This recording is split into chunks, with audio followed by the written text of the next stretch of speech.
ഹരി ഓം. എല്ലാവർക്കും വിനീതമായ പ്രണാമം. ശ്രീമദ് ഭാഗവത പഠന ക്ലാസ്സിലേക്ക് ഏവർക്കും സ്വാഗതം.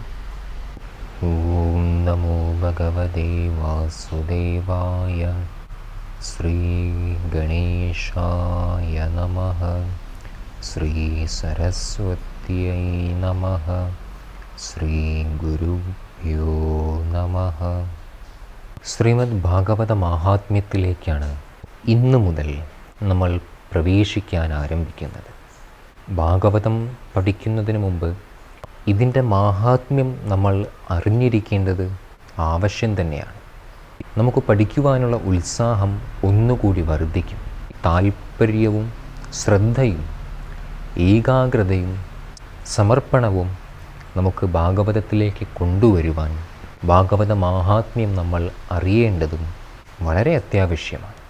പത്മപുരാണത്തിൽ അന്തർഗതമായിരിക്കുന്ന 6 അധ്യായങ്ങൾ കൊണ്ടാണ് ഭാഗവത മാഹാത്മ്യത്തെ ഇവിടെ പ്രതിപാദിക്കുന്നത്. ആദ്യം തന്നെ ഭാഗവതാചാര്യനായ ശ്രീ ശുഗമുനിയെ വന്ദിക്കുന്നു. സച്ചിദാനന്ദരൂപായ വിശ്വോത്പത്യാദിഹേതവേ താപത്രയ വിനാശായ ശ്രീകൃഷ്ണായ വയം നമഃ.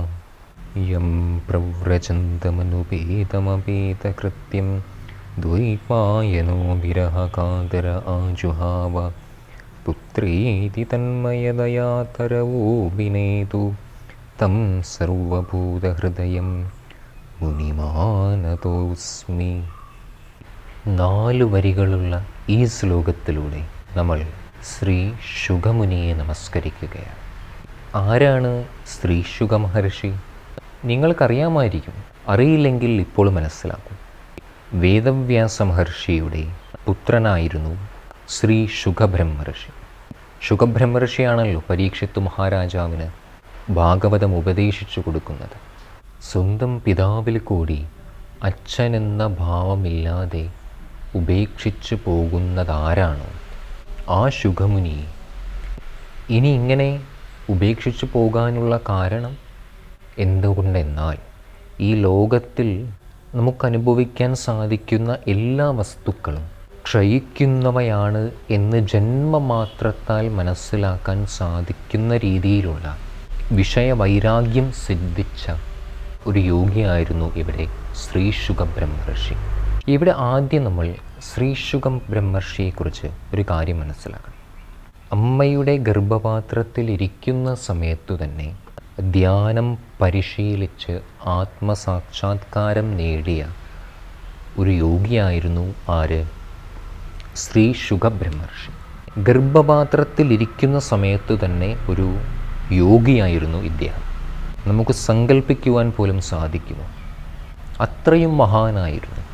ജനിക്കുന്നതിന് മുമ്പ് ഗർഭത്തിലിരിക്കുമ്പോൾ തന്നെ ഈശ്വര സാക്ഷാത്കാരം നേടാൻ സാധിച്ച ഒരു മഹായോഗി. അങ്ങനെയുള്ള ശ്രീ ശുഗബ്രഹ്മർഷി ജനിച്ച ആ നിമിഷം തന്നെ നമ്മളെന്താണ് ചെയ്യുക? കരയാൻ തുടങ്ങും. എന്നാൽ ഇവിടെ ശുഗബ്രഹ്മർഷി ജനിച്ച നിമിഷം തന്നെ എണീറ്റ് നടക്കുകയാണ്. അതെ, ജനിച്ച ഉടനെ എണീറ്റ് നടന്ന് എങ്ങോട്ടാണ് പോകുന്നത്?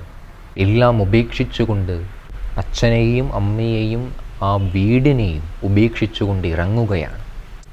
ആ സമയത്ത് വ്യാസമഹർഷി തൻ്റെ പുത്രനോടുള്ള സ്നേഹഭാവത്താൽ പുത്ര എന്ന് വിളിക്കുന്ന സമയത്ത് അവിടെ നിൽക്കുന്ന വൃക്ഷലതാദികൾ കൂടി ഇത് ഏറ്റുപറയുന്നതായി കാണുന്നു. അങ്ങനെ പുത്ര എന്ന് വിളിച്ച് വ്യാസമഹർഷി ശുഗബ്രഹ്മർഷിയുടെ പുറകെ പോവുകയാണ്, പുത്രനെ ഉപേക്ഷിക്കുന്നതിനുള്ള വേദന കൊണ്ട്. ആ സമയം വ്യാസമഹർഷിയുടെ ഈ സ്വരം കേട്ടുകൊണ്ട് അവിടെയുള്ള വൃക്ഷലതാദികൾ കൂടി ഈ ധ്വനിയെ പ്രതിശബ്ദിക്കുകയാണ്. ഇങ്ങനെയൊരു മഹാവ്യക്തിത്വത്തെ നമ്മൾ അറിഞ്ഞിട്ടുണ്ടോ ഇതുവരെ?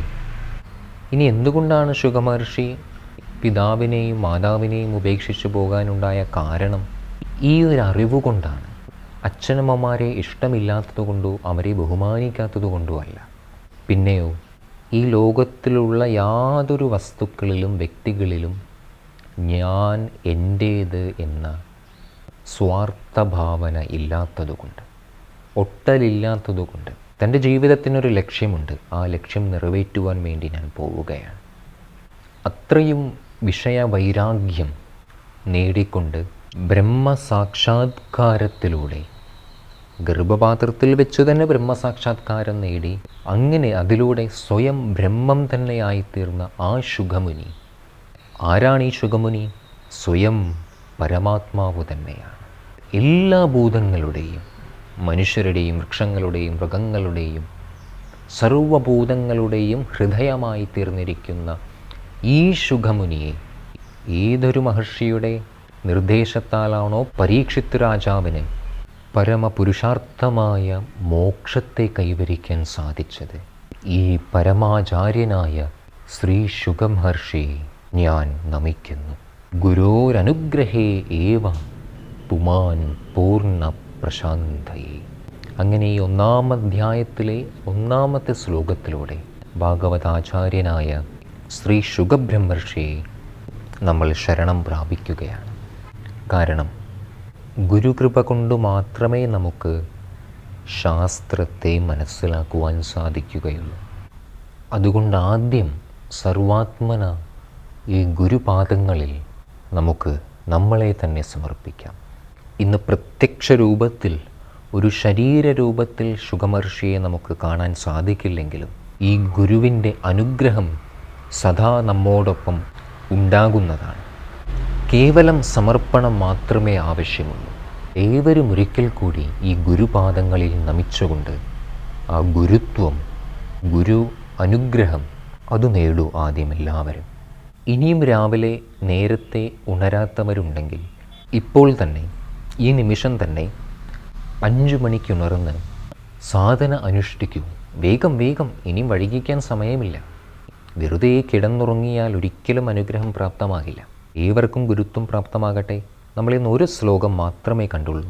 അടുത്ത ശ്ലോകം നമുക്ക് അടുത്ത ക്ലാസ്സിൽ കാണാം.